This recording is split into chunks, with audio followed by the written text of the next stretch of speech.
To order, let the minutes reflect all members are present. And the first thing we'll do then is set the agenda today. Madam Chair, I move the approval of the revised agenda. That includes number 5, consider U.S. Home Corporation's petition to realign and partially abandon portions of Anoka County Ditch 72 under section 103E.227 and section 103E.806. President, Yes. if I could just note that you'll see after the open mic that we've included the CAC introductions, just in case anyone missed it. So it's not an adjustment, but just to point it out to the managers. And then secondly, corrected check register. That's been distributed, as well as the petition for 72 have been noticed and posted. Okay, thank you. We have a motion. I'll second that. We have a second. Any further discussion?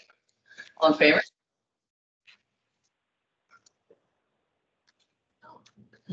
All in favor? Aye. Approval of the minutes? Madam Chair, we have 2 sets of minutes. I move approval of the workshop on May 10th, 2020 of the Rice Creek Board of Managers. Second. Motion made and seconded. Any further discussion? All in favor? Aye. All right, and second minutes of May 12th of the Rice Creek Board of Managers, a regular meeting with the position or the striking the existing line on page 209 and 210 to replace it with, by unanimous consent, the motion was amended to state that the fee for after the fact floodplain alteration permit application would include $415.60 in accrued staff costs in addition to scheduled fees. And I'll second that. Discussion? I move it, you second. Okay, you didn't. Oh, I thought it looked like you're going to. Okay, we have a motion and a second. Any further discussion? All in favor? Aye. Next thing on the agenda is the consent agenda. Any questions on any of the permitting? Madam President, I have 2 questions for Patrick, if I may. Good, go ahead.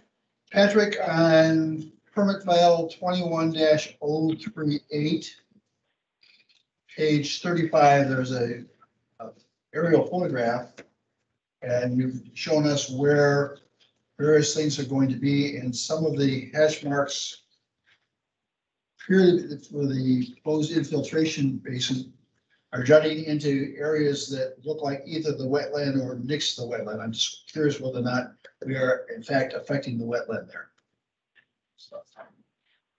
Yeah, Manager Bradley, yes, the property was delineated for wetlands and there aren't any impacts. So that the wetland is further east on the site. My second question, Madam President, is on permit 21-039, page 38. Actually, I guess it's a suggestion on paragraph 2 stormwater, 2 paragraphs below the table. Regional pond is owned by applicant and has a recorded maintenance obligation under RCWD permit 18-015. And as-built was received in 2019, but maintenance records, would you please change the word should to must, as you used later on in that same paragraph? Yeah, no concerns there. Anything else on the board? I don't have a motion, please. Madam President, I move to conditionally approve pending receipt of changes. The permits 21-035, 21-037, 21-038, and 21-039 with the minor change I proposed, changing should to must on page 3 or 4 of that report, as contained in the engineer's findings and recommendations and the engineer's report stated May 19, 2021. Second. We have a motion and a second. Any further discussion? All in favor? Aye. Aye. Okay, the next thing is the open mic, public comment. Is there anybody in the audience that would like to comment today that, on anything that isn't on the agenda? Anybody in the audience? Seeing none, we're gonna move on to the Citizen Advisory Committee member introduction. Beth? Good morning, everyone. Thank you for having us. Good morning, President Preiner and the board. It's nice to see all of you there. Today we have two of our newest CAC members in attendance. I see Puneet is here. Has Peter Larson come on yet? Okay, then Puneet, we'll start with you. And this is just a quick introduction of our newest CAC members so that everyone can put faces to names and we can continue the great work that the CAC does to support the board. Puneet Vedi, I would like to introduce you. Hi, good morning, everyone. Thank you. And thank you for letting me join and give a brief introduction myself. I'm excited to join the CAC. And I appreciate the opportunity and thank you for everyone that was involved in that process and getting there. So just want to give a little brief background about myself. Sorry, my light's a little goofy this morning. Just a little background on myself. Again, Puneet Vedi. I'm born and raised Minnesotan, and I didn't realize it until part of the CAC process. I've always lived on the kind of the western side of the Watershed district. Grew up in Roseville, lived in New Brighton for a number of years, and now I live in Blaine, resident of Blaine, up here in Anoka County, and actually just live in the neighborhoods north of Loch Ness Park from where the office is located. I'm married. My wife and I, we will be celebrating 16 years in a few months, and got two daughters who attend the Centennial District. They're 7th grade and 3rd graders. So a little bit kind of my personal side, a little bit back on my professional side. I'm a educated and was a practicing architect for a number of years in a family-owned architectural firm. Transitioned out of there probably about 8 years ago and went on to kind of the owner side project management for the University of Minnesota.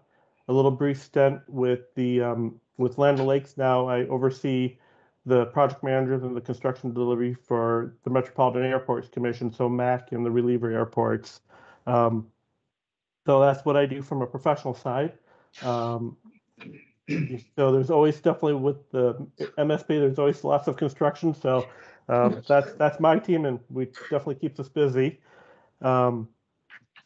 Why my interest in the CAC is stems from my work as an architect, and especially on the owner side with all of our projects and development of, water resources, water quality, and even just stormwater, just because with all of our developments, throughout my career, I've worked with probably almost, 4 or 5 of the watershed districts throughout the metro. So just anytime, site implications, anything you do, you touch, and it's kind of, I my background as an architect, I put buildings together, but fundamentally, before we can ever get the building sited, we need to, understand site conditions. So that's where kind of my interest comes, and that's what piqued my curiosity. So, yeah, that's a little bit about myself. And as I said, I'm happy to be a part of the committee. So thank you, and I appreciate the opportunity.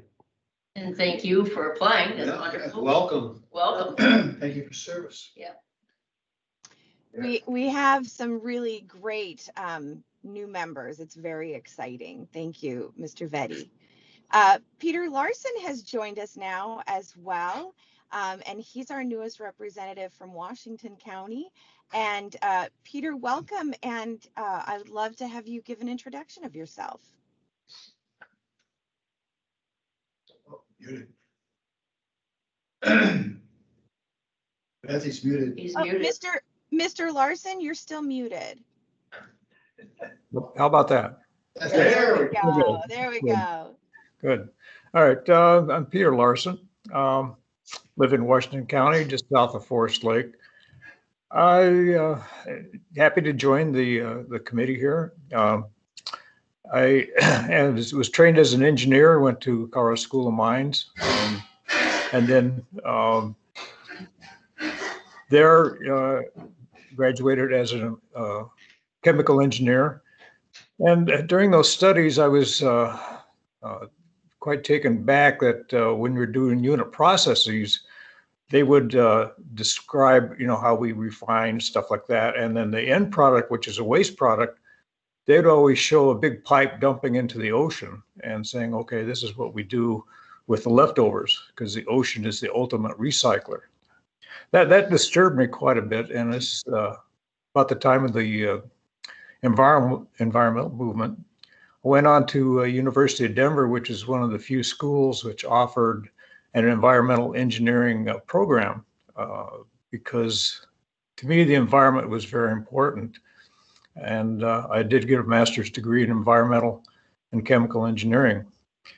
And about that time, I was also inducted, I'd say, into the Army Corps of Engineers. And, being a combat engineer, we learned quite a bit about drainage. That was a very important part, and blowing things up, which is always fun. After that, I worked for the Environmental Protection Agency. I was in the enforcement division, worked with other engineers and lawyers. And one of my first assignments was to go to North Dakota. And that particular investigation involved reviewing the riprap that the Marias Valley Golf and Country Club had installed, and that was used car bodies. And so the legal staff at EPA said, well, we don't quite know what to do with this because we're operating under the Rivers and Harbors Act of 1899. And they were trying to wrestle with the fact, well, is this river actually navigable, and do we have any jurisdiction over it? And I don't know whatever happened to that, but I look back on that particular instance, and I think, well, maybe just the fact that they sent somebody from the feds up there maybe helped the cause from the county and the state's perspective for removing these car bodies. After EPA, I worked there for like 11 years. I moved to Minnesota and became a tree farmer. So since then, I've been growing Christmas trees, and it's been part of my operation. I also had a pick your own blueberry farm, and part of the farming and operation we did is very conscientious about chemicals, because with my EPA experiences, I was part of the emergency response team, and I had quite a bit of training on exposure to chemicals and what they can and can't do. And so I carried that over into my farming operation and used minimal chemicals, applied them in a jurisdictional way, and just to prevent runoff and minimize exposure. So I became aware of the Rice Creek Watershed District just a few years ago, and I think, well, it's interesting. I don't know what these people do. And then as approached to join and became more aware of what the Rice Creek Watershed District is doing. So hopefully some of my background can be beneficial, and I look forward to working with you folks. Well, again, thank you for applying, Yeah, and we're welcome. glad to have you on board. Thank you. And any questions from the board, Peter? Not yet. All right, well, I get to meet you next Wednesday on Zoom. I'm Marcy Wynant, and I represent Ramsey County. I'm Mike Bradley. I also represent Ramsey County. Good. I'm Pat Kreiner. I'm Anoka County. Steve Wagaman, Anoka County. And I'm John Waller, Washington County. Good. Glad to meet you. Welcome. Glad to meet both of you. And Beth, we're thrilled that you have a full court now. I am too, and it's just a wonderful group of people. I mean, even hearing Peter and Puneet's backgrounds, you know, they're very thoughtful and very well qualified. So it's a wonderful process it's a wonderful thing for the CAC.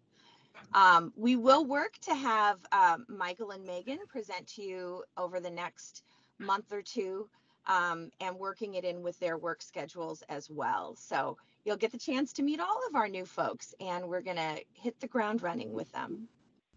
Very good. Thank you. Thank Beth. you. Thank you. Okay, we're going to go on to our next items requiring board action. And we start with the Selesky regulatory compliance hearing. We're going to continue that. Patrick? Thanks, President Preiner. Yes, coming Excuse back me, to the compliance. Oh, I'm Madam sorry. Chair, Go for it, Chuck. Yes. I'm sorry, this is Chuck. Yes. Again, just to begin by confirming that Ms. Selesky and perhaps Mr. Selesky to confirm that you're here and can hear adequately. Yeah, I'm here. I'm Vadim on the phone. I'm not sure if he hear you really well, but he's on the phone. Okay, thank you. Thank you. Is Mr. Selesky with you or not? He's on the meeting, but he's on the phone. He Thank you. couldn't join me together at home, but he's at work and he's joining through the phone. Okay. Very good. Mr. Selesky, can you hear us? Yep, I can hear. Okay, thank you. Thank you. Okay, now let's proceed. Go ahead, Patrick. Yeah, just wanted to confirm. Yes, so the continuation of the compliance hearing for 4919 125th Avenue. We're gonna have Terrence outline the communications that have been sent since the April 28th meeting, and the communication we've had with the landowners, and then present once again the drafted order for the board. Okay, go ahead. Thank you, Patrick. Board of Managers, good morning.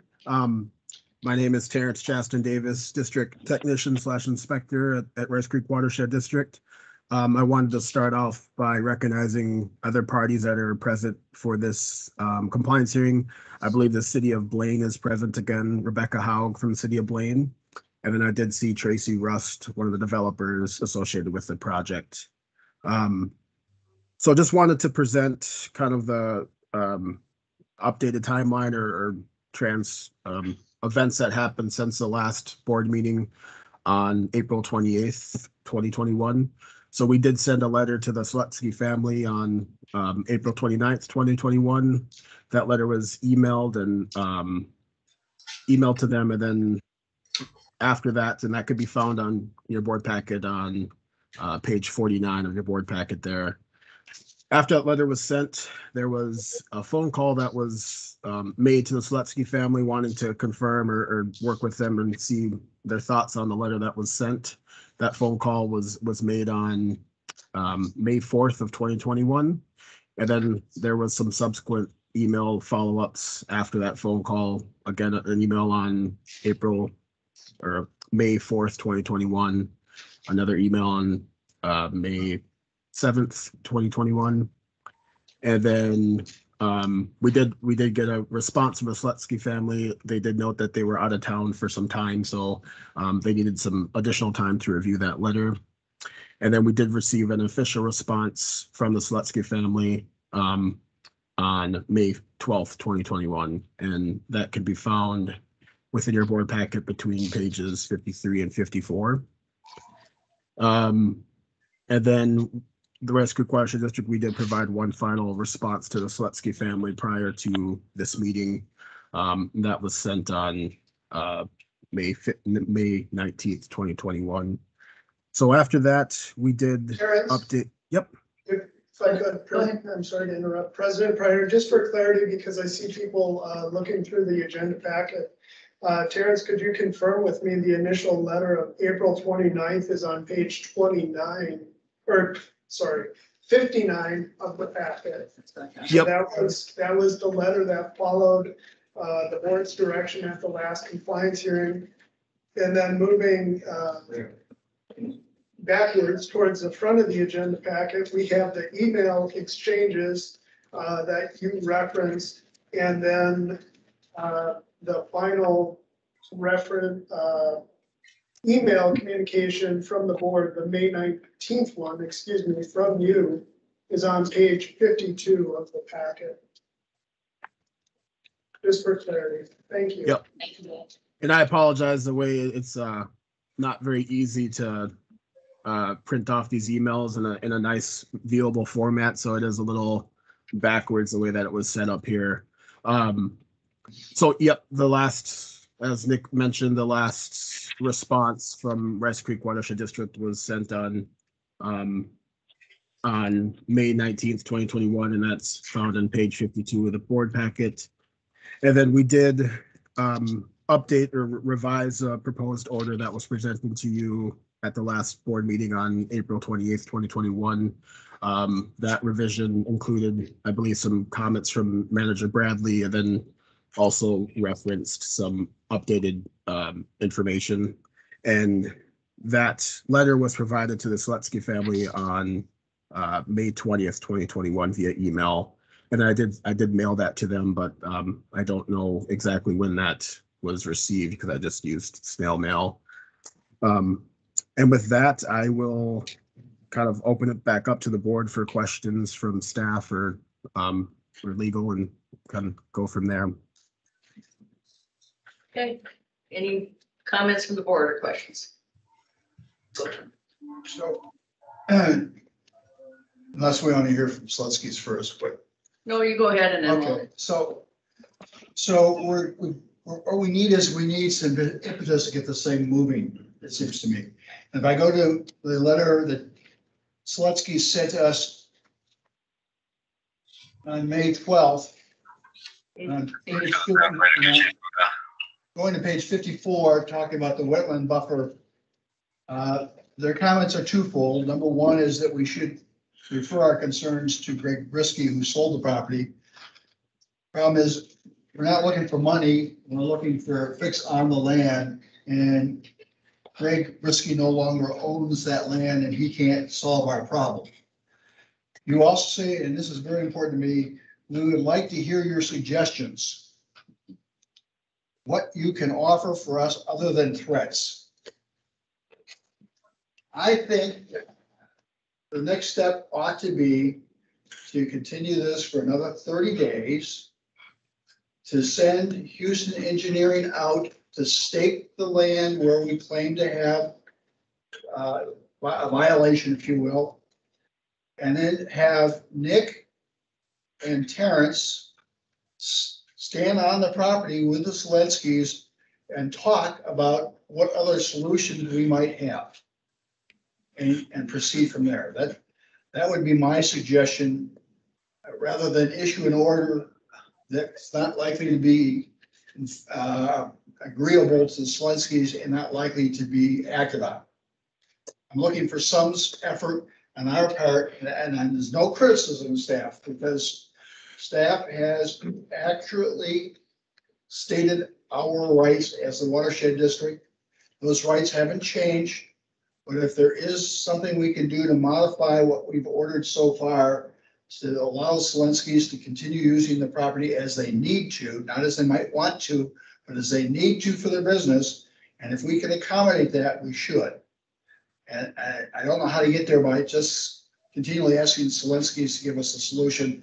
They've asked us to give a solution. I think that's the next move. Madam President, I completely agree. I think that makes good sense, instead of trying to sort it out right now.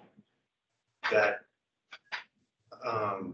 at least we get another chance to get together and stake it out, look at it, and see if there's some kind of solution that we can do to help.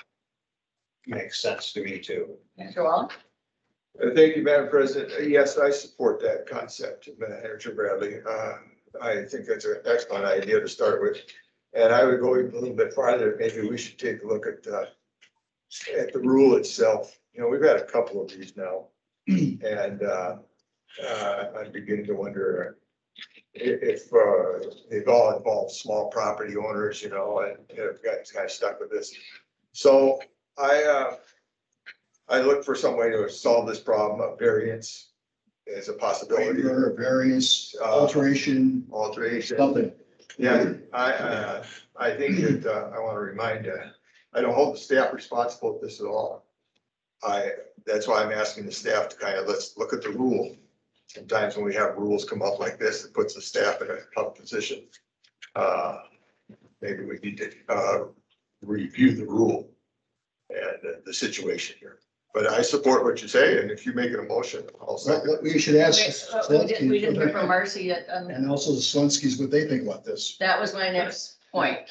Are the Slenskys willing to go on site with our staff and look at the situation and come up with a solution? I think it won't be a problem. I just need to figure out the time when Vadim will be here. So Okay, so Terrence would communicate with you and set a time when. Houston Industries. Houston Engineering. Vadim because his work kind of, I'm more staying at home, but he's most at work. And I would like him to be together. Yeah. Because most of the decision he's doing, so. Okay. Any other questions on this? If not, we'll, go ahead then. President Preiner, board managers, just a couple of clarifying points. Mike or Manager Bradley, you noted 30 days. I would just suggest the July 14th meeting, that would give us time to have anything to the packet. And that's a generous 30 days, but provides us to coordinate schedules and such with Houston Engineering as well as the landowner, of course. Certainly, I understood you to say Houston Engineering to markate the property with the location of the easement. I'll note that the easement is duly recorded along with the declaration on the property. And we're looking for what the Sletskys might find accommodating for their use of the property. Right. Correct. That's fine for that date. Then. Yeah. You don't have any problem with extra time. No. Madam President, as far as I'm concerned, you could make it more, whatever is necessary for you. I guess I want to. 30 days is a good start if you need. You need to authorize staff on its own to extend that. Yeah. And then President Breiner, board managers, a point of clarity here, this is about the district has an established interest in the property. The rules and the developer and their assembly of various landowners is certainly something that was subject to the rules and got us to this point. But really, there isn't a need for a variance or this type of thing. You have an established interest. If you want to alter that interest in some way, staff can communicate back to you how we technically looked at what is trying to be protected on the property, and if you see it reasonable to adjust in that way, that's fine. But it's really not a matter of the variance. No one's at this point looking for a variance or as applied in a way for that. So. I agree with that, and I agree with Manager Waller that we need to look at the whole situation after this issue and see if there's anything else that would make it better for the Watershed District to proceed on these kinds of things. So I want to have us have a clear understanding. As far as the district is concerned, we have an interest in the wetland, and we have an interest in the floodplain, and we have interest in access to the ditch. I understand that Slenskys also have their interest in their property, which, if I recall correctly, you want access to your garden, you want access to the buildings, and a few other items. So I think we need Slenskys and the Watershed, and this is to the Slenskys, really have in mind what you need to operate your farm site when you meet with the Watershed. And conversely, understand where we as a watershed are coming from as we're trying to protect the water resources there. So that's probably they need to be very much aware of what the interests are of both parties. I agree. Madam President. Go ahead. So in addition to that, it's not just, in my view, my opinion, there's also interest in the district in protecting the property of those people that pay the taxes here Yep, I agree. and not diminishing or devaluing the property. Right. The increase in the property value provides the basis for the revenue that comes in to support our staff, our engineers, our rules. So I want to make it clear that while there's an interest for wetland protection, drainage, these are all the interests that provide for the protection of that property to increase the value of the property, not decrease the value by limiting the use. Good point. Except for I don't believe the watershed has any interest in increasing value or decreasing value. Exactly. We have to go by what our rules are. Well, we certainly don't want to decrease it. I disagree with that strongly. I think the watershed district has a fundamental right to provide for property protection. That's what we're here about, flood control and those things that provide the property values to go up there. We've had petitions in the past from different organizations to ask for certain things and offering to spend money, their own money, tax money. Because in the petition, it says our property values are increased or at least maintained by having the infrastructure maintained. And that's what we're talking about today. I think we do have an interest in maintaining their property value. I don't think we have an interest in lowering or raising their value. Okay, so we have an agreement. Any other questions from the staff as to what we would like done? Mike, do you want to make a motion to that effect? Certainly, Madam President, I move that we table this issue until at least our meeting on July 14th, providing an opportunity for Houston Engineering to go on the Selinsky's property and stake out the areas that we find currently that is incompatible with our past orders, and to meet with the Selinsky's at their earliest convenience to discuss whether there are alternatives to our past order that would maintain their use of the property and also maintain our need to have easements and to maintain the integrity of the wetland. Need a second? I would second that. We have a motion and a second. Any further discussion on this issue today? Board of Managers. Go ahead. This is Chuck. Just briefly to say that I take it the motion would include placing the hearing in recess until it's further noticed for continuation. Accept that amendment. And a I second. do too. Okay, all in favor? Madam President, Oh, Go ahead. I was going to also note that in the motion, I didn't hear Manager Bradley reference Rice Creek staff as being part of the meeting and discussion with the landowners. I noted that you had noted Houston Engineering, but I think district staff will also be an integral component of that. thank you for that. Clearly, my intention and my suggestion, since I don't control staff, is that Nick Tomzak, along with Terrence, Kristen Davis, be our representatives at that meeting. Patrick has his hand up. Patrick, go ahead. Okay, I just wanted to make one additional point. The work from Houston Engineering referenced the easement, and I just wanted to see if we wanted to also have Houston involved in surveying the floodplain.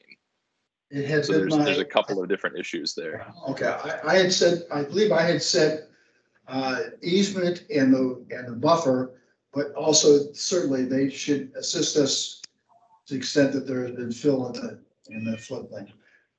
You guys know the problem. You don't need us to tell you what the problem is. What you need to do is.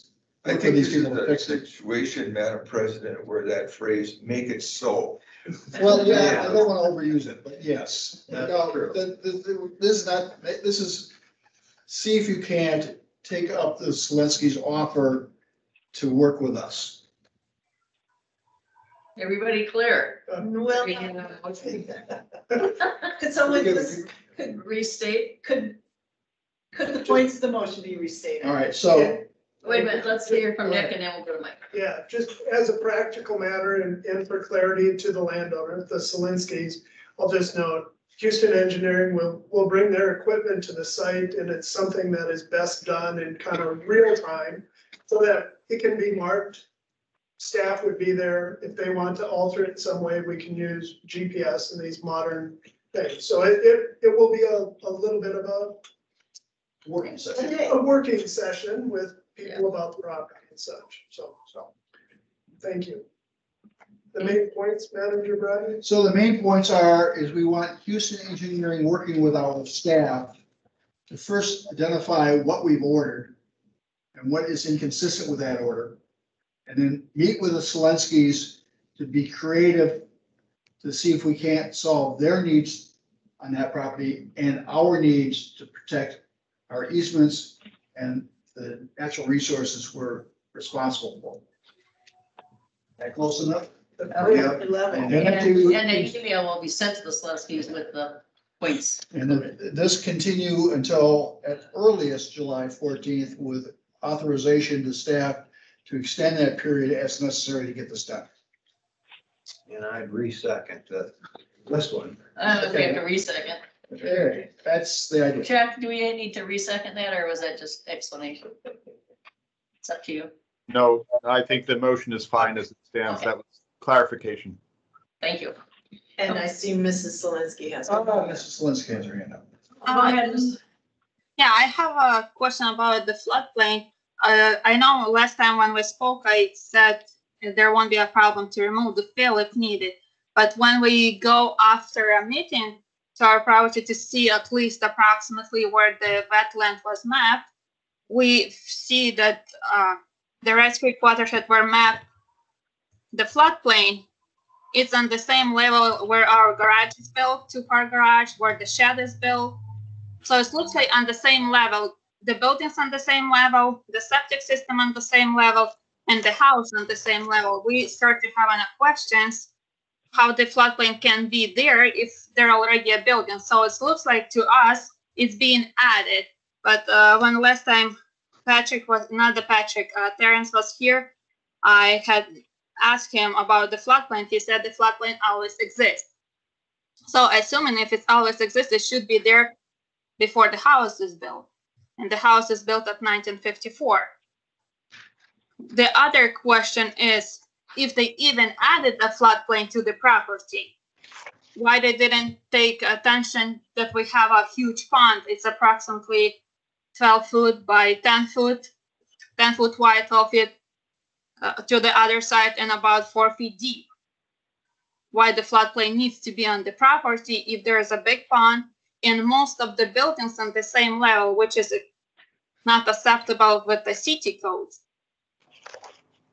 Okay, I think I'd like to have Chuck answer this because there will be things that we have to answer when we're on the ground also. Maybe you can help us. Maybe that's a question to be answered while you're on the ground. Yeah, but I'd like to know. Probably. Yeah, but I'd like to know if there's any legal, why it wasn't before.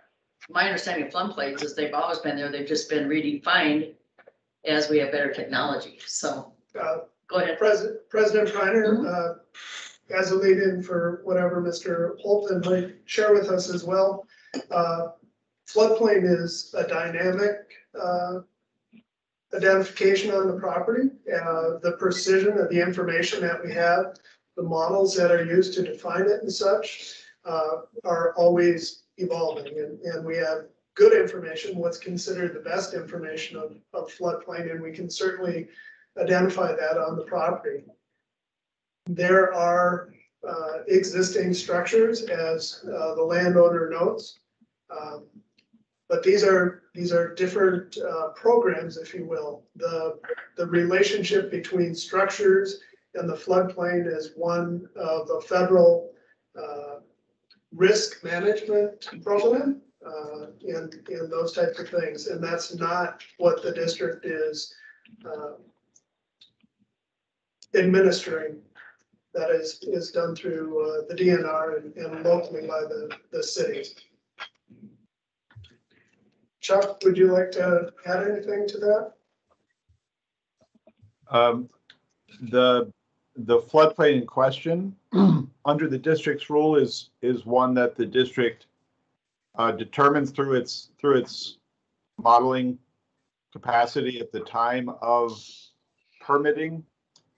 When the large overall tract was permitted for development for Oakwood Ponds, at that time the floodplain was mapped. The maps that we have looked at does show a distinct floodplain line. There's a shed or a small building in the very northwest corner of the Seletsky property that is within the floodplain as it was delineated, but the original permit did not require that shed to be moved. Otherwise, the buildings on the Seletsky property are not within the floodplain. I don't know about the septic system. That's not indicated on the maps I've seen. Staff can speak to that perhaps, and otherwise I don't. A question would be what the topography is of the property. I take it's somewhat flat, in which case the elevation difference between the floodplain edge and the structures that Ms. Seletsky references perhaps may not be so great. Okay, thank you. Okay, I think we've had enough on the subject. We know what we're going to do next, and so we're going to move forward to the adoption of the Watershed Management Plan update. Thank you, everybody, and we'll get the results of this in July, I believe. Madam Chair, was there a vote? I don't. Yes. Yes, there was a vote. Okay, thank you. Okay. 5-0. 5-0. All right, let's move on. No discussion. Table, not discussable. Al, you're next. Madam President, members of the board. All right, so we have prepared a what I would call a very minor update to our 2020 Watershed Management Plan. My memo is on page 64 in your packet, and the revised pages begin on page 67. There's a variety of them. Ultimately, the main driver for this is an update that we completed to our district facilities inventory. And again, that was to reclassify the Preview Lake Outlet project as a district facility, as well as adding 2 recent capital improvements of the district, the Bald Eagle Lake Iron Enhanced Sand Filter and the Lower Rice Creek Stabilization Project. Since we were, and the reason we needed to do that is that we were looking at a replacement of the lake outlet at Preview Lake this coming winter. And in order to do that, in order to spend funds, district funds on that project, it needs to be in our watershed plan. And so making that correction allows us to move forward with that project. Since we were diving into the plan, we thought it'd be wise to take a look at any other minor clarifications that would meet the definition in Minnesota Rules 8410 140 subpart 1A. That rule was revised a few years back to define certain watershed plan changes that do not require a formal amendment process or a review process. And so we were trying to look at some things that could be corrected, or errors and omissions, things like that, just to get those done. So officially, we'll be again making those changes to the referencing the revised district facility inventory. We will be adding Marcy Winan to the list of our current board of managers. And then there's a few other program title changes. We've also acknowledged the transfer of a portion of RCD4 to the city of Roseville and adjusted our drainage system map so that is current, as well as some updates to the local water management plan statuses for the cities of Grant and White Bear Lake and May Township, which have been approved by the board since the plan was last adopted. With that, again, I'm happy to answer any questions the board may have on those changes. We've got red line pages in your packet, but we have otherwise a resolution drafted for the board's consideration, and staff would recommend that resolution be adopted. Okay, Marcy? Kyle, I have a question about the district facilities. Page, please. Page 74. Do I recall that the Green Corps member was trying to find additional facilities, and are there more out there than what's just listed? Madam President, Manager Wynett, we're not looking for additional facilities. The staff and Ben has been helping with us with this. As we transition to the MS Forefront system database for both permitting and project management, a phase of that will be allowing us to manage more directly manage our district facilities. We'll be doing some inspections and stuff this summer to take a look at these projects or these facilities that are out there and actually assessing their condition and all of that. But there aren't more facilities that we're looking for. Houston Engineering completed that search, if you will, back in 2018 when the original inventory was completed. So this list is the total amount of places where you identify there are district facilities. That is correct. There were a large number of additional potential facilities that were analyzed in Houston's original 2018 memo, and many of them were concluded to be not district facilities. So we have done a thorough assessment of that working with Houston. Okay, thank you. Okay, President go ahead. Reiner, Manager Wynett, and Kyle to advance that maybe a little bit more. So how did it come that Preview Lake outlet was added when it was initially out, and what is the likelihood that other facilities, additional information might come out to adjust that? Sure, I can speak to that, Madam President and the board. The original 2018 district facilities inventory called the Preview Lake Outlet project not a district facility. I believe the main reason for that, thinking back on that report and discussions over the last couple of years, were that again the district itself, we were petitioned under 103 or what is now 103D to build that project, to build that lake outlet.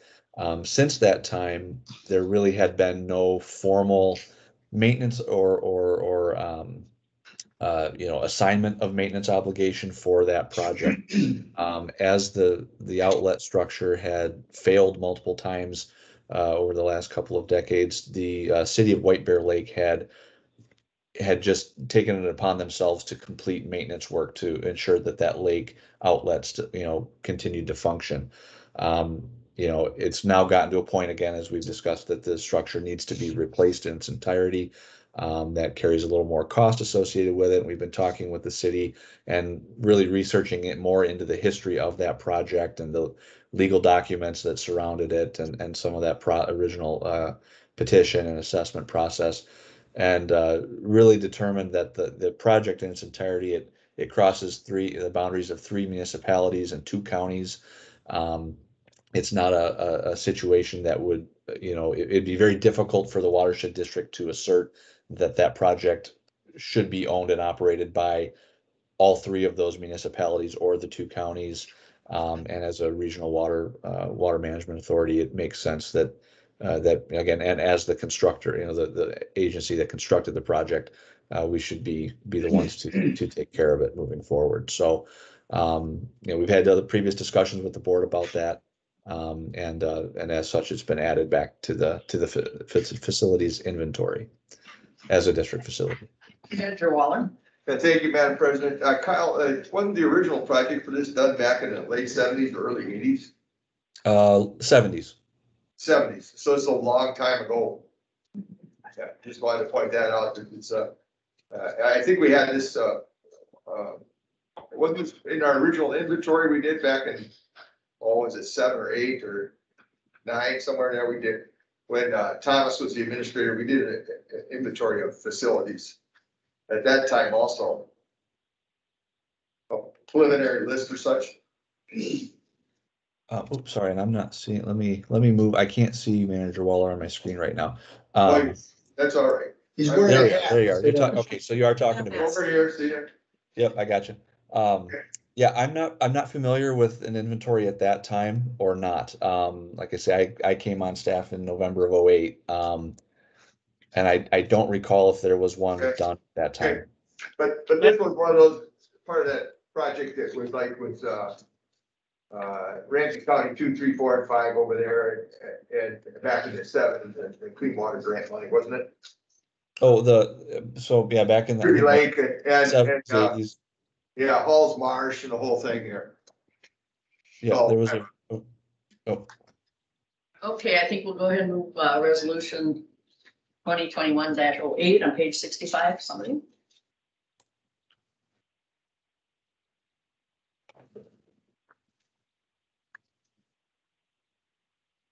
Well, Madam Chair, I would move resolution 2021-08. Resolution adopting water management plan updates pursuant to Minnesota rules 8410.0140 subpart 1A. Therefore be it resolved that the Rice Creek Board of Managers adopt for the implementation of the Rice Creek Watershed District's Water Management Plan update dated May 26, 2021, effective immediately, and direct the Rice Creek Watershed District Administrator to distribute copies of the Watershed Management Plan update pursuant to Minnesota rules 8410.0140 subpart 4 and 5. I'll second that. We have a motion and a second. Any further discussion? If not, we'll call the vote. Manager Waller? yes. Manager Wyman? Yes. Manager Bradley? Yes. Manager Wageman? Yes. And Manager Priner, yes. Motion passes. All right, thank you, Kyle. Go ahead. all right. Thank you for that. And I will note, I didn't mention earlier, and I should have, it was in the memo. Bowser has confirmed that the changes that we're proposing meet those requirements in statute, so that we do not have a formal review process required. All right, and then so next on your agenda, Madam President, members of the board, we are looking for the board's acceptance and approval of the Phase 3 report for the Ramsey County Ditches 2, 3, and 5 Basic Water Management Project. As you'll recall, at a recent workshop, we had Houston Engineering provide a summary presentation of the Phase 3 of this project. We had some city staff in attendance there as well. And the purpose of this report, again, is to provide a prioritization and schedule of implementation for the projects that are recommended to proceed with that basic water management project on Ramsey County Ditches 2, 3, and 5. We've also provided a benefit and cost allocation framework for the petitioning partners and the Watershed District. And then the report also summarizes a variety of external state and federal funding sources that we see as potential, having potential to assist us with financing these projects as we move forward. Again, we haven't received any additional written comments from our municipal partners. They had provided us some verbal feedback as we went through the process of developing the Phase 3 report. But I just want to remind the board again that of particular importance there, we do establish a cost allocation framework for these projects. I believe there may be 10 or so projects, and most of them, as we expected, are of regional significance, either be it from water quality improvement components or regional flood damage reduction. There are a couple projects, of course, that have a local flood damage reduction component, and the costs are allocated accordingly as determined by the district engineer. And so, moving forward, the timing of these projects, we're going to try and keep the ball rolling on these. But the timing is variable depending on funding availability, grant funding in particular on a couple of the larger ones, and just the time it takes to implement things. So costs may change as we move into the future, but generally those percentages that are outlined in the report, is intended to be something that both the Watershed District and our partners can kind of rely on as we move forward. So With that, again, open to any additional questions of the board. After, if you approve, accept the report, that staff would then look to move forward and present these findings of both phases 2 and 3 back to the city councils, and then eventually look for their concurrence to move forward on phase 4, which would be implementation. So. I think Nick had a comment, and then Marcy. President Pryor, Kyle. I heard you say the cost, but I didn't hear you say prioritization, which is in my mind a big part of the memo as well. And just to confirm, maybe I missed your noting it. Yeah, Madam President, Nick, yes, the prioritization, it is important. There's, as we've discussed in the past, some of these projects have prerequisites. For example, there's a project in New Brighton that they're looking at to increase the conveyance out of their 4th Street storm sewer down to Ramsey County Ditch 2. That really can't be done or allowed until that Upper Hanson Park project, that additional floodplain storage is provided through that project. So, there are other sets of prerequisites relating to Jones Lake. So there's sequencing there that is important, and that is outlined in the report as well. Marcy, go ahead.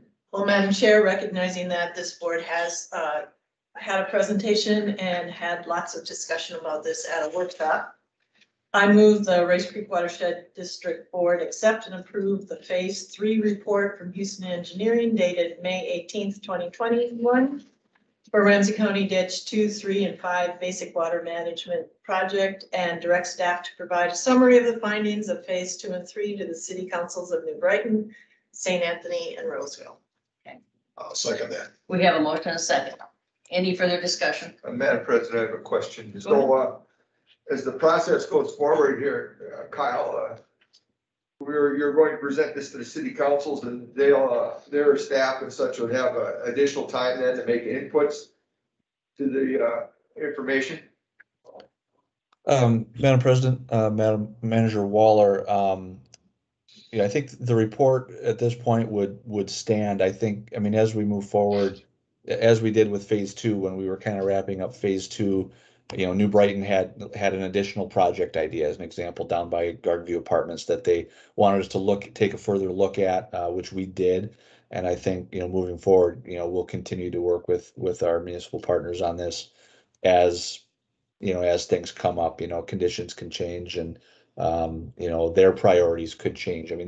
This effort could take another 10 years or more to complete. So we're certainly be attentive to that, and everyone's been playing real nice together and have been great partners on this. So I think that will continue. Madam President, if I Go ahead. just comment that if I'm not mistaken, this is work that flows out of the flooding of 2011. So it's already been 10 years. But I think it should be recognized from my standpoint that this is kind of like a watershed moment of itself. We finally got to the point where we've identified all of the projects, we've identified the cost, we've identified a potential cost sharing of it. This to me is a major piece of work, and I want to thank you for that. Okay, we have a motion and a second. Any further discussion? All in favor? Aye. Okay, Thank you. thank you. Okay, we have Healthcare Centerville backflow study that means Mr. Kosher. He's still in North Dakota. Yeah, how do you get there? Yeah, I need to update my photo more often for this. To keep you guys on your toes there. Madam Chair, members of the board, thanks for having me today. Here to talk about the Peltier Centerville Lake backflow study and select a project engineer. We've talked about this project in the past, but probably worthwhile for the record just to touch on the high points of the project. Centerville Lake has poor water quality, and it's been worsening in recent years. It's the only lake in the Rice Creek watershed that has a declining trend in water quality, and so deserves our attention for improving that water quality.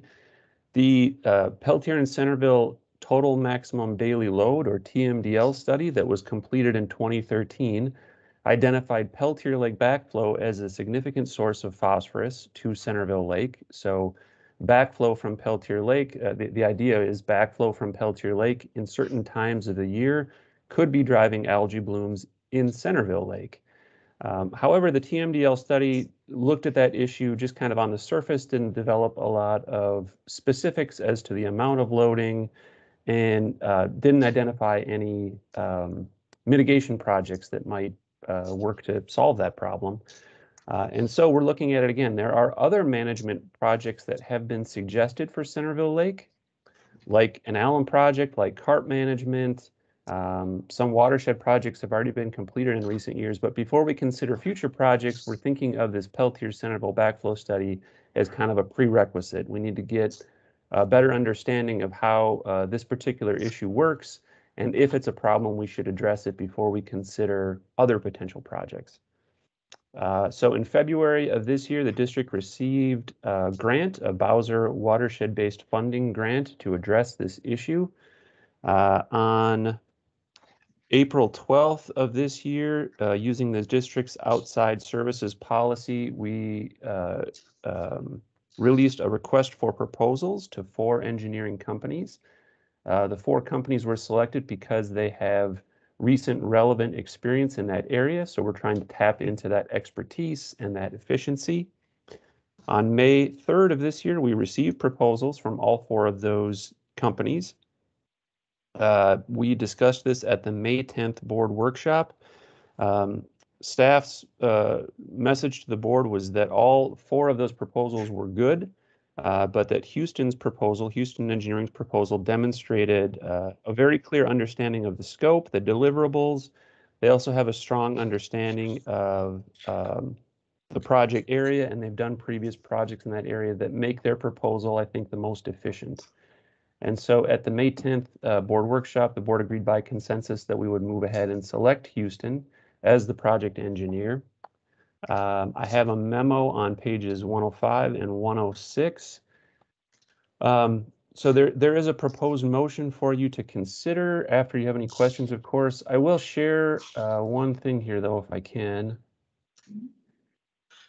The motion itself, we probably could amend the motion to look something like this. Oh, there we go. We could amend the motion to look something like this. Can you see the amended motion on your screen? Yes, and I think that's a good idea. So yeah, as the board knows, we have an existing agreement with Houston Engineering. We don't need to develop a new professional services agreement. The terms in their proposal, like hourly rates and things like that, match the existing agreement. So no need to develop an existing agreement. So I modified the motion to change it to a task order, and that's what we have here. Very good. Okay, any other questions? I will ask for a motion, please. And we'll just use the one, I believe that's up on the screen. So, Madam President, I move that we authorize the administrator on the advice of council execute a task order for the Peltier Centerville Blackflow feasibility study with Houston Engineering for amount not to exceed $36,221. Administrators further authorized to approve contract amendments or not task order amendments for additional work. Thank you. Amount not to exceed $39,843, which is 10%. Wait a minute, I think the proposed one from Matt is at the top there. Yeah, I know, but there is a different execute. Okay. I changed it to the second last paragraph or sentence. Administrators further authorized to approve task order amendments. Oh, okay. For additional. Does the same thing. Very good. It's appropriate. Thank you. Okay. I will second that. We have a motion and a second. Any further discussion? So, Madam President, we don't need a task order number at this time, correct? No, because we're just going to develop one. Just don't develop. Okay. Good enough. We have a motion and a second. All in favor? Aye. Thank you, Matt. Thank you. Okay, number 5 was an addition or change. Go ahead. Yes, a new number 5. Yep. See, Patrick Hughes is on the screen. Patrick's it. Okay, go ahead, Patrick. Yes, Board of Managers, thanks for adding this item to the agenda today. RCWD has received a petition from U.S. Home Corporation that is to abandon and realign portions of ACD 72. This work is in conjunction with the third and final phase of the Watermark development in Lino Lakes. The petition has been deemed complete through staff review and legal review. So staff is looking for the board to accept the petition and appoint Houston Engineering to review the details. So this will start the 103E approval process, and then we'll bring forth the findings and such at further meetings. I did provide the petition itself and the proposed resolution separate from the board packet. So this would be a proposed resolution, I believe, 2021-09. Okay. President, Priner, Board Managers, parts of clarification, a couple. Chris Otter, if you could show the general location for the board's understanding would be appreciated. And I'll note that legal counsel here for the district is Attorney Cole from Rankin News, who reviewed the document, the petition. Thank you. Okay. So we've talked about this one before. No, this is abandoned. I don't think we've found. President Priner, Board Managers, we have discussed Watermark development in the past. However, that was in conjunction with ACD, Anoka County Ditch 55, which they did realign under a similar petition. Yeah. This is now the northern portion and a future phase. So much abandonment was a real. Yeah, realign the system and abandon the existing locations. Yes. Yeah. And Chris, I see you showing it there. So this, yeah. Get over here. We can see your cursor, and this is just north of Centerville on 35W. Yeah. And Chris is putting his cursor on the parcels involved there. I see 72 leaves the property and come back on at the northern extent. So you're saying this is not an abandonment, it's a realignment? It's both, really. It's- It's similar to what was done on 55, which is the southern part, or Okay, what we did over here the other day, a couple weeks ago, yeah, on 109th, you know, where you. right. Right over, yeah. They filled in the ditch with a road, and then they put in a excavation, I believe that was Yeah. called. Yeah. And then, but the actual drainage ditch itself follows the western edge of the excavation all the way down, so that we maintain the right of way. And so, All right, so this is somewhat similar. So Nick's gonna show us a little. Where's Jay from there? We go way south, way south. Jay's way south? Okay. We were talking 14 here, exit 123 on the freeway, where you get off for Hugo. Chris, could you It's on the right hand, left hand side. broaden view back out a little bit? That's right, it's 14.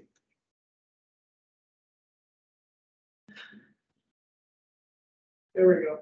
And maybe the aerial map would be nice too. Aerials there was nice. So this is a tile line system, it currently under agricultural use. The earlier phases down here in the excavation that Manager Waller noted. Here's where I said the public drainage system, the tile line leaves the property and comes back on. This is the area where they're looking for realignment of the system. So. Go ahead. You want a motion before we start the discussion? We can, go ahead. Well, Madam President, I'll move that the resolution 2021-09 and for Rice Creek Watershed District Board of Managers Drainage Authority for Anoka County Ditch 72 findings in order be accepted and directing the appointment of the engineer. And I'll waive the reading of the editor. We need a second. Second that. We have a motion and a second. Discussion. Madam President, so I have a couple comments here about this. I realize that it has to be done. First of all, I want to remind some of you that were on the board a few years ago, probably, and some of you that weren't, that corn prices were really high. So a guy came in from out of town and rented that property at 400 acres, and he put in some pretty big equipment. He tore up the tiles And you could take a canoe across that 400 acres. Okay, now he didn't damage 72, which is the northern part, this was 55. So today, my comments are this, one, I would hope that the staff make certain that the developers here don't touch that drainage system until the very last possible minute. Okay. Second, that when they do touch it, they only start from the outlet on the west side. Because I'm very concerned that this system goes across the freeway, and there's a number of farms over there that are dependent on this that are upstream. We don't want that ruined or damaged, because as I said, once there's a lot of clay underneath this area. That's why it's such a wetland, and it can become that. So you have Rabines on the head end of 72. He's on the east side of the freeway over there. And just a moment now. I misplaced my note. Make sure I said what I want to say. Yes, and so yes, that's the three things I want to make certain. Don't touch this tile system until the last possible time. Let's make the drainage work there all the time that it's going to, because you're going to affect the freeway. Begin the work at the bottom where the outlet is, not at the top necessarily, okay? Because they're never going to get to the top. That's on the east side of 35. And protect that property that's on the upside, along with the one in the center. So that's but those were concerns I think I made when we did 55, same things. President Pryor, board managers, I think that's good guidance to the engineer as we go into this. At this point, we are just simply accepting the petition. We've received the required bond or path for payment of review. And at the time we order, potentially order, when the board considers ordering the project, we can have these types of conditional things within it. And we have in the past looked closely at the function of the public drainage system to continue as development occurs in the vicinity of them. I don't know if Mr. Otterness has anything further to note or share. And Chris, I think you can stop screen sharing unless it comes up again. Thank you. Yeah, Madam President, maybe I can add a couple things there to what Nick said. So, yeah, Manager Waller makes some good points regarding how the landowner and their contractor are going to need to proceed with things. A lot of times that's dictated by the process on site. When you lay tile, you generally have to start at the bottom and work your way up, just how the connections are made and how you can manage water. And certainly any locations that are upstream and reliant upon the drainage system will be of utmost concern as we're doing our review of this petition. One thing I would potentially have some concern about is with regard to how the contractor and the landowner does timing of the tile with regard to the rest of the work that is being done on their property. I think that that's something that probably be best left to the developer as they're working here, because there's going to be a lot of different steps in their process as they're constructing the project that may or may not make it feasible to leave the tile until the last possible minute. But certainly it's something that we can talk about with the petitioner to find out what their anticipated time frame would be with regard to the rest of the project.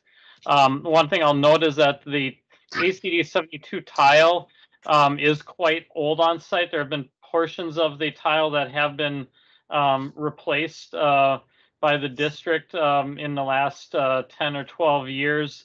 But my understanding is the majority of it is still the old clay tile out there in very poor condition yet. I think that the realignment may have the potential to actually restore some of the drainage to those upstream properties. That's something, again, that we'll vet through our review of the petition. Well, Madam President. So I don't have any issue with what you say, Chris. I just wanted to point out, and I certainly hope it does restore the drainage and expect it will. But you want to make sure that whenever this does go through it, it won't be necessarily tomorrow, but it may be in this growing season or the following growing season. That those guys those farmers that are on the east side of the freeway there, that their crops aren't endangered, either because they can't put the crop in because there's no drainage, or because they got a crop in there and got heavy fall rains and suddenly they can't get it out because there isn't any drainage. That was my concern, Chris, about that, why I was making a point. I realize timing's an important thing, but I think that if you call it to the attention of the developers, that certainly will help, and you keep an eye on it yourself, that if they know you're looking over their shoulder, then something will be accomplished.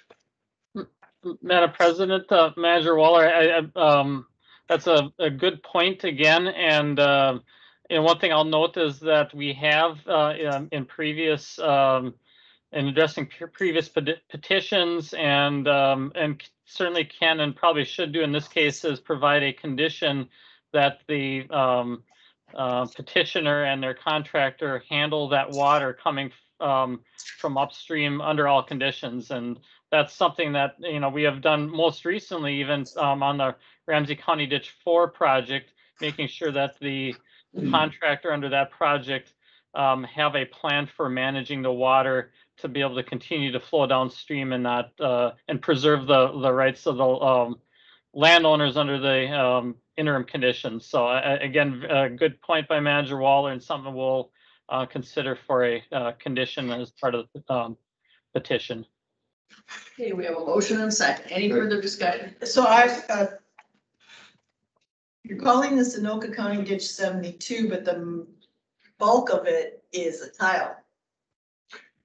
Well, it's the same thing. Is it, so that's what we're talking about. This happens to be a drainage system that's tiled. Correct. That's correct. Yep. All right.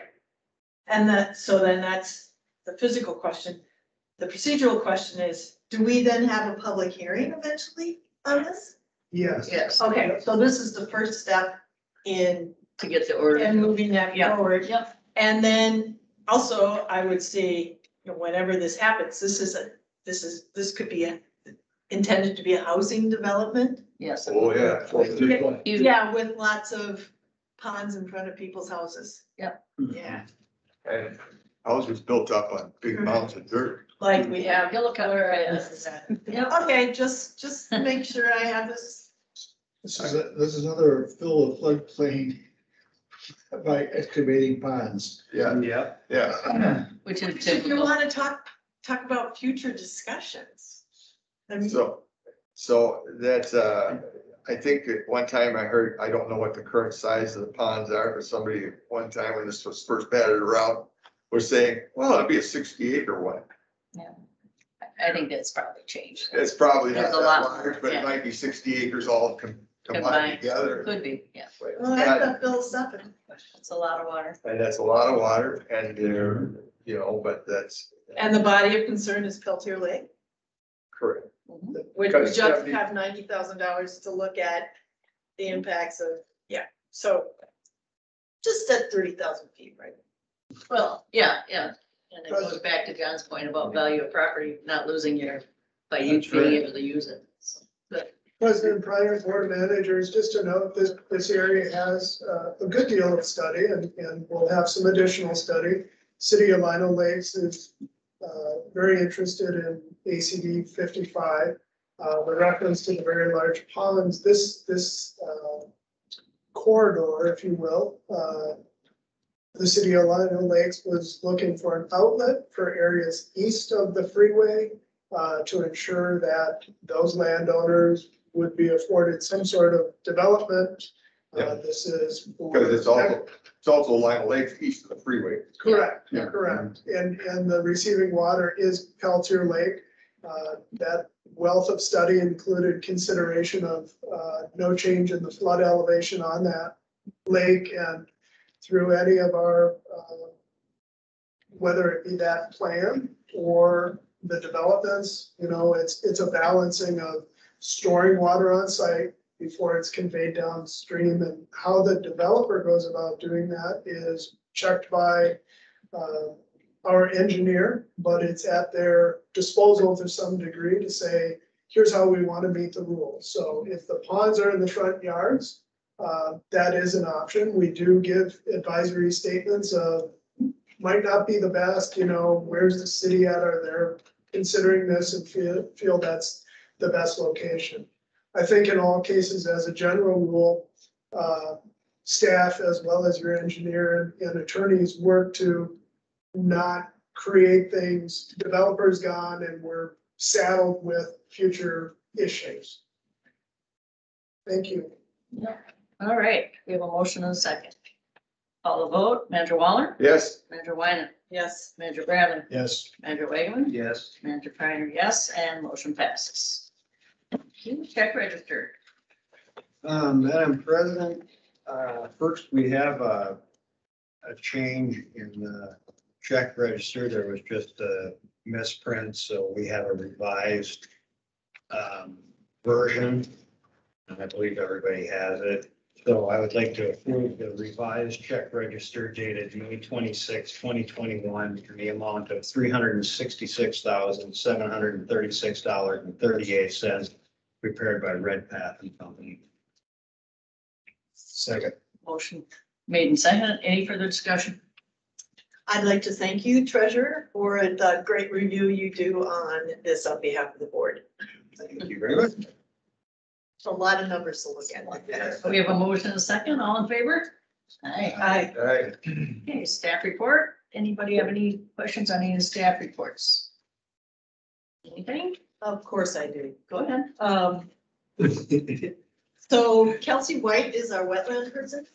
Our wetland people, yes. Okay, and was she involved in the Solinsky issue also? The delineation of the Stilinski property as a component of the broader permit was, I believe, pre her time with the district. Oh, okay, Yep. okay, It, as a matter of process, Manager Wyman, wetland delineations, is the authority to consider their completeness and ultimately make their approval. Does require the TEP's participation. TEP stands for Technical Evaluation Panel.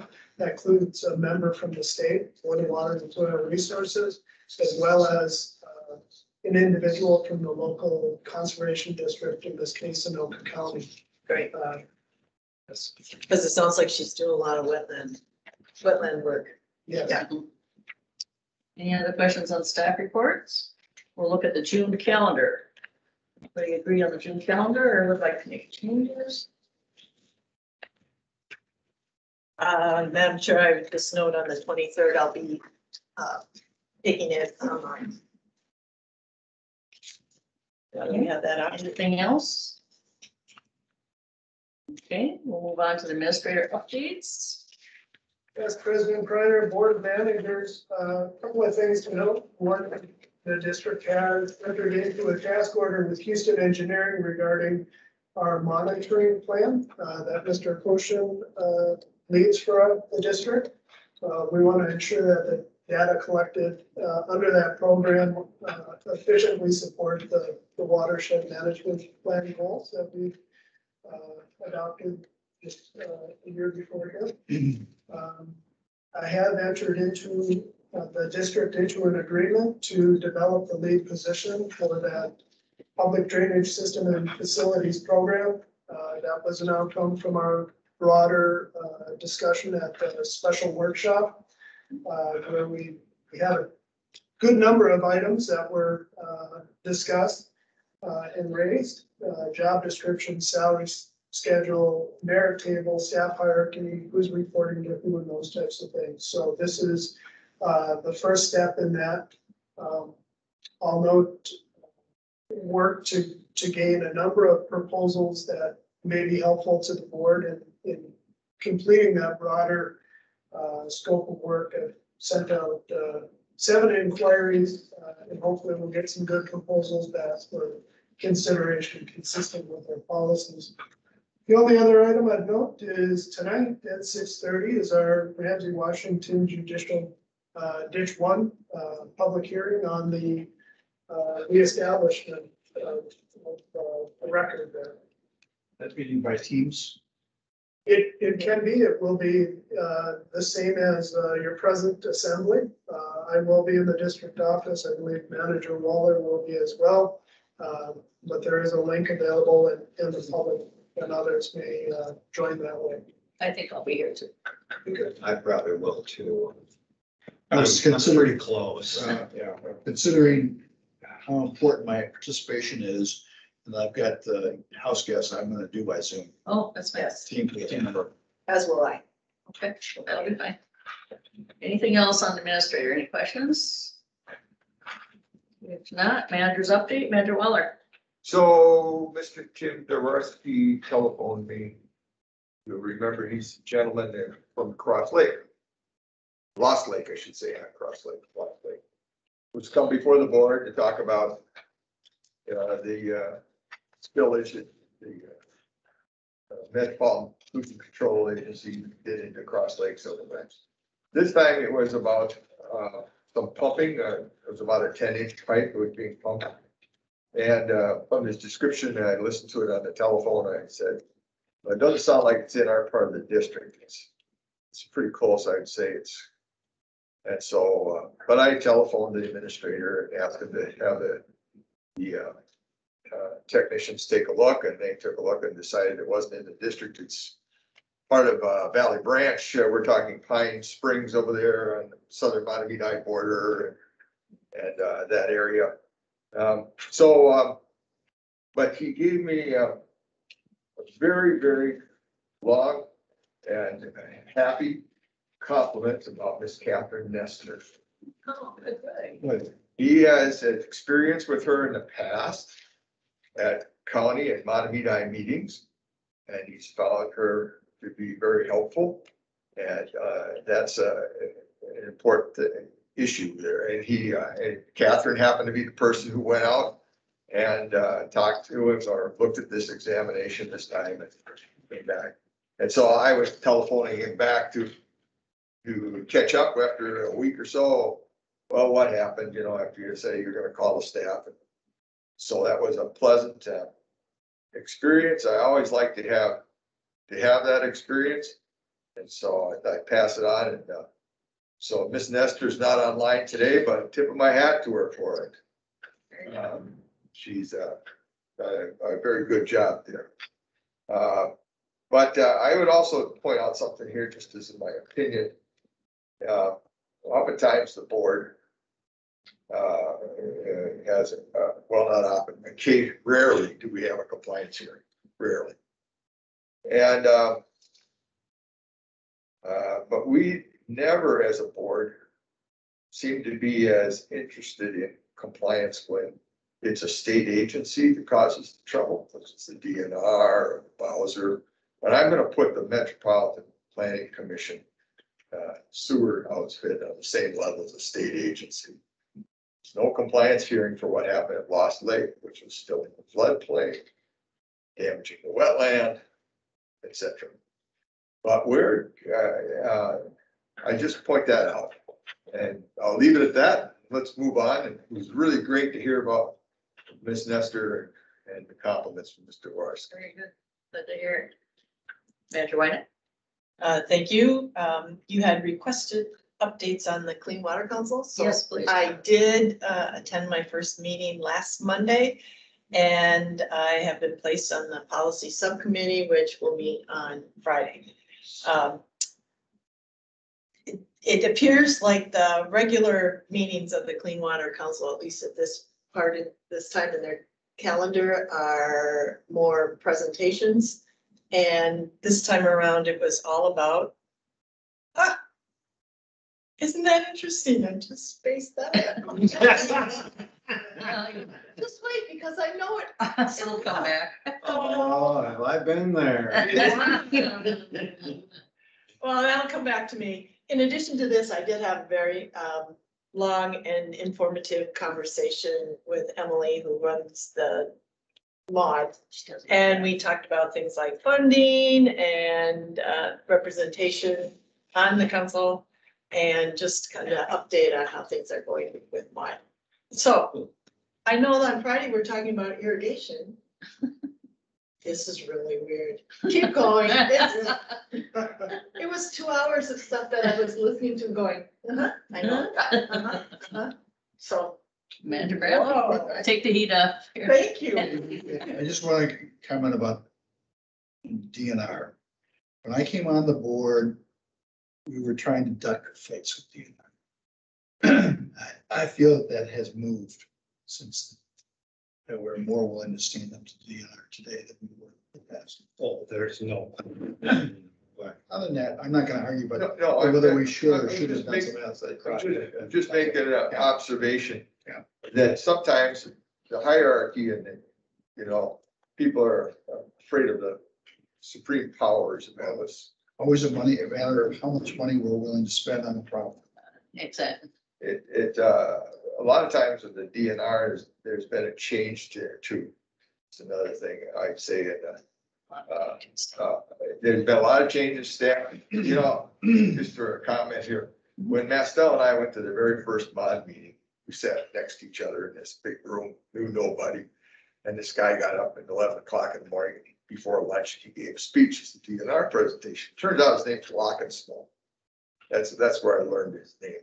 Actually, I was familiar with him from working at JD 2 years before. He got up there and he says, the rules for the DNR are different than they are for you. The rules for all you people in the watershed districts, but for us, they're different. And Mastel sits to me next to me and he says, what do you know? Federal sovereignty, state sovereignty, tribal sovereignty, and now DNR sovereignty. And I think that's kind of what a lot of times those folks cause a lot of harm. Well intended, but they have an agenda that's not the same as ours. I just leave that. But I don't disagree with you that, Cover crops. That's what it was. Cover crops. I can see why that's good line. Okay. So what part of the stand plane did we need those in? I don't have anything other than I would agree that we have come a long ways. When I got on the board, I felt like we were doing things that I didn't even think were legal because we were being pushed into it, and we're not doing that, and we've come a long ways. Well, and to comment on that, when I first got on the board, we had Mark from Houston, and we did push back until it got to be where we were losing ground. We said, well, we gotta either go another way or find out how we could just spend time fighting with them. Yeah. So we might want to reconsider. I have no problem reconsidering. So I think different people, different times. It makes a big difference who those folks are downtown, that attitude.